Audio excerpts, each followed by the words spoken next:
নারীর জন্য তিন ধরনের পুরুষ সবচেয়ে বেশি ভয়ঙ্কর। এক হচ্ছে তার দুলাভাই। এক নম্বরে কে? দুলাভাই। কিছু কিছু বিষয় ভাই কি জানেন, ওপরে পরিষ্কার ভেতরে কালো।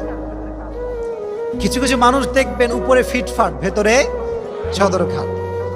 তো দুলাভাই এবং শালীর সম্পর্ক খুবই কমন একটা রিলেশন। দুলাভাই বেড়াইতে আসে, কি খবর শালী, ভালো আছো? শালীও মাশাআল্লাহ, দুলাভাই ভুলেই গিয়েছেন, কলই করেন না। তো এই যে রিলেশনশিপটা দেখবেন খুবই পারমিসিবল। আব্বাও কিছু বলে না, মাও কিছু বলে না, আরে দুলাভাই তো বলুক কথা, সমস্যা কি? কিন্তু এই কথা বলার মাঝ দিয়েই জেনা হয়ে যায়, অন্যায় হয়ে যায়, ব্যভিচার হয়ে যায়, ঠিক না বলেন? এক নাম্বার পুরুষ হচ্ছে দুলাভাই। এক নাম্বার কি? দুলাভাই। বোনেরা আমার, আপনার দুলাভাই আপনার জাহান্নামে যাওয়ার কারণ হবে। এজন্য দুলাভাই এবং শালীর যে মিষ্টি মিষ্টি সম্পর্ক, ফোনে ফোনে আলাপ, এটা কি হালাল না হারাম? এক নাম্বার পুরুষ, মারাত্মক ডেঞ্জারাস পুরুষ এইটা। দুই নাম্বার পুরুষ হচ্ছে আপনার দেবর। দুই নাম্বার পুরুষের নাম কি? আপনারা কথা বলেন, দুই নাম্বার পুরুষের নাম কি? দেবর। বেশিরভাগ নারী জাহান্নামে যাবে দেবরের কারণে। হাদিস নবীজি বলেছেন, হামু কাল মউত, মেয়ের জন্য তার দেবর হচ্ছে মৃত্যুর মতো।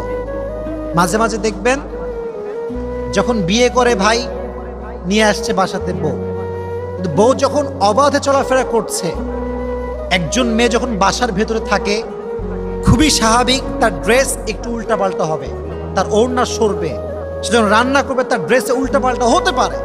It could be happen, it's very natural.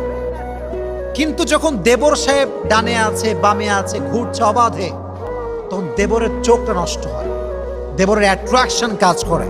আর ভাবিও একটা পর্যায়ে গিয়ে চলতে চলতে দেবরের সঙ্গে ফ্রি হয়ে যায়।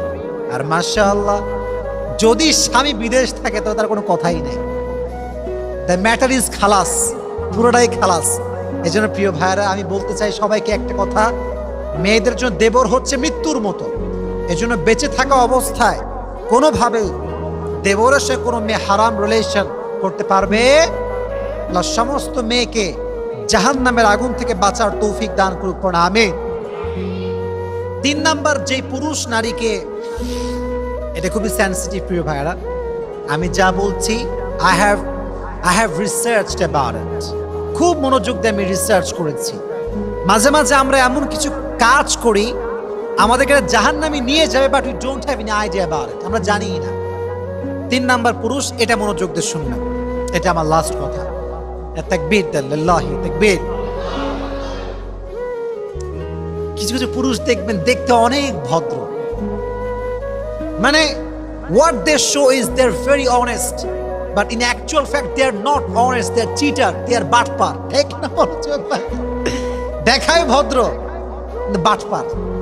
মেয়েদের সঙ্গে মিষ্টি মিষ্টি কথা বলে, ছলনাময়ী কথা বলে, মেয়ে তো মাসায় পড়ে যায়, এই কত সুন্দর যুবক রে, এরকম যুবক তো পাওয়াই যাবে না। কিন্তু এই একটা যুবক, এরেও পটাইছে আর 10টার গার্লফ্রেন্ড আছে, যুবক আছে না নাই? জালিয়াতি মার্কা যুবক। তাহলে বোঝা গেল, some young generation, some young people, they look smart, they look stylish, they look they're very honest, but they are not.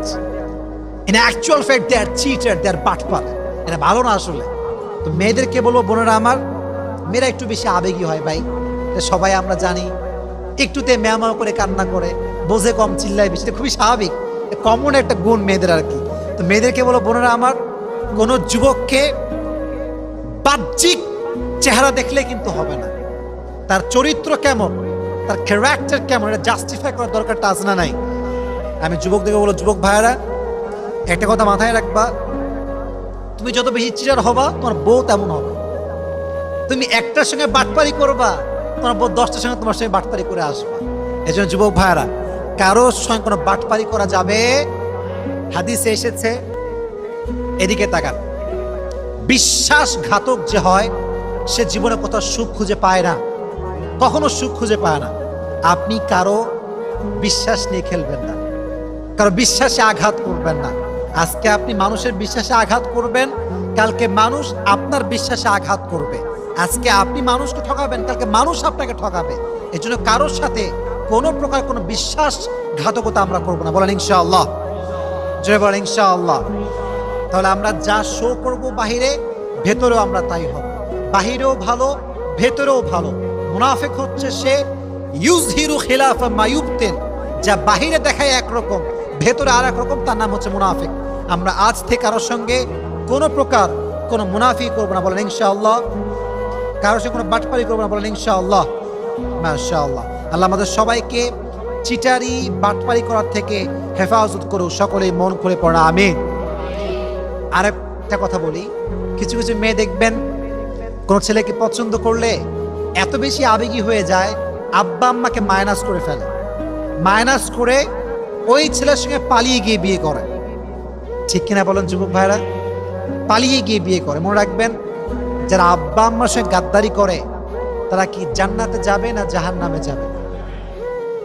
রিদাউর রব্বি ফি রিদাইল ওয়ালিদাইন ওয়া সাখতুর রব্বি ফি সাখতিল ওয়ালিদাইন। আল্লাহ বলছে, তুমি জান্নাতে প্রবেশ করতে চাও, জান্নাতে তুমি তোমার আব্বা আম্মাকে সুখী করে দাও, আমি আল্লাহ তোমাকে জান্নাত যাওয়ার টিকিট দান করে দেবো। সুবহানাল্লাহ পড়েন। এজন্য কোনো স্টাইলিশ পুরুষের পাল্লায় পড়ে মেয়েরা যারা আবেগী না হয়ে যায়, আল্লাহ আমাদের বোনদেরকে বোঝার তৌফিক দান করুন। সকলেই পড়ে আমিন। তাহলে বোঝা গেল নারীকে 3 ধরনের পুরুষ জাহান্নামে নিয়ে যাবে। 1 নম্বরে, এই তো মাশাআল্লাহ, 1 নম্বরে, 2 নম্বরে, 3 নম্বরে ওই যুবক যে দেখতে ভালো, ভেতরে উপরে ফিটফাট, ভেতরে আল্লাহ আমাদের বোনদেরকে বোঝার তৌফিক দান করুন। সকলেই পড়া আমিন। জাহান্নাম থেকে কেমন করে বাঁচতে পারি? কয়েকটা আমল, মনোযোগ দিয়ে শুনবেন। আগেই একটা বিষয় ক্লিয়ার করি, জাহান্নামের জীবনটা শুরু হবে কবরে যাওয়ার পর থেকে। কোথায় যাওয়ার পর থেকে? কবরে। হাদিসে এসেছে, মান ক্বারা সূরাতুল মুলক, যে ব্যক্তি সূরা মুলক তেলাওয়াত করে, যদি সেই রাতে সে মারা যায়, আল্লাহ তার কবরের সমস্ত আযাবকে মাফ করে দিবে। সুবহানাল্লাহ পড়া। এজন্য আজ থেকে ঘুমানোর আগে সূরা মুলক আমরা তেলাওয়াত করব তো ইনশাআল্লাহ। জোরে বলতে হবে, আরো জোরে। আরেকটা দোয়া আছে, যে দোয়াটা আপনার গুনাহ মাফ করাবে, আর যার গুনাহ মাফ হয়ে যাবে তার জন্য কি জাহান্নাম থাকবে না জান্নাত থাকবে? সকলেই পাঠ করেন, সকলেই পড়েন আস্তাগফিরুল্লাহ। জোরে আস্তাগফিরুল্লাহ। সকলেই পড়েন আল্লাহুম্মা গফিরলি।